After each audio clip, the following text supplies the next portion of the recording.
Conhecendo a palavra para sermos transformados pelo poder de Deus. E hoje lendo Mateus capítulo 8, versículo 24. E eis que sobreveio no mar grande tempestade, de sorte que o barco era varrido pelas ondas. Entretanto, Jesus dormia. Estamos no segundo ano do ministério de Jesus. Este é um ano de grande popularidade. A fé dos discípulos é provada na travessia do mar. Os textos se encontram em Marcos capítulo 4, versículo 35 a 41, Mateus capítulo 8, 23 a 27 e Lucas 8, 22 a 25. Na sequência cronológica, esse evento da travessia do mar vem logo após a parábola de Mateus capítulo 8, verso 13. Por que isso acontece? É que o evangelho sinótico que primeiro foi escrito é o de Marcos. E ele serviu de base para os demais, sendo mais preciso na ordem cronológica. A parábola da semente se encontra em Marcos capítulo 4, versículo 3.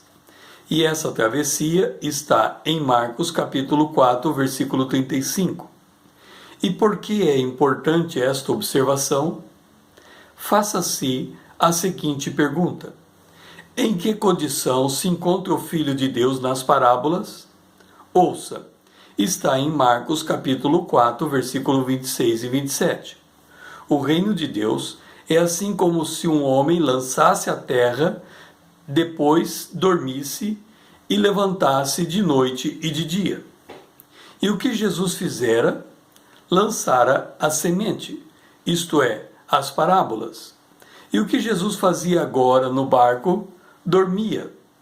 Portanto, a travessia é um ato profético do que viria depois. Você me pergunta, como assim? O dormir no barco representa a morte de Jesus na cruz, quando deixaria os seus discípulos. Mas o que dizia a parábola da semente lançada? Que o semeador dormiria, se levantaria.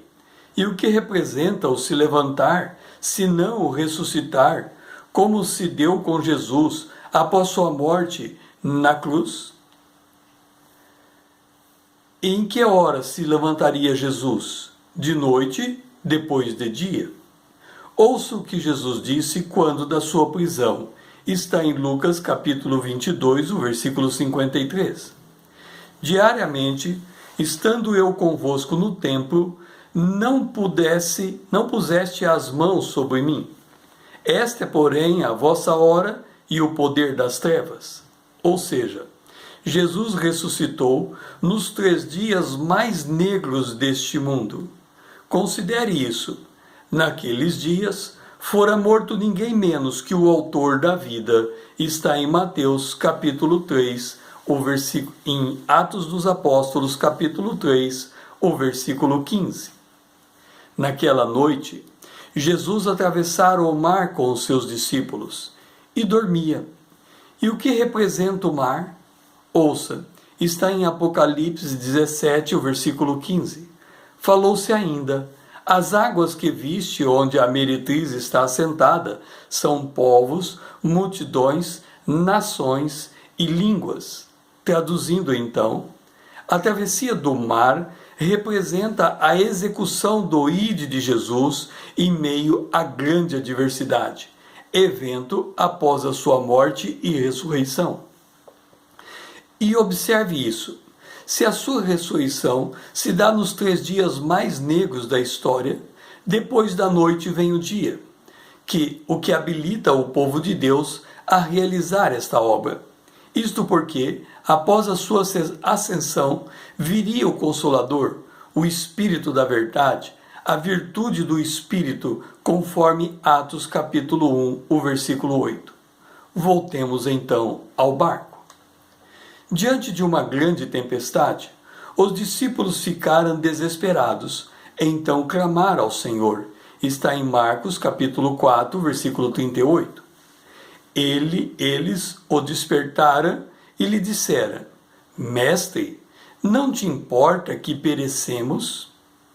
Quantas e quantas vezes os cristãos esquecem da presença invisível do Espírito Santo e não se voltam a Deus como que desamparados.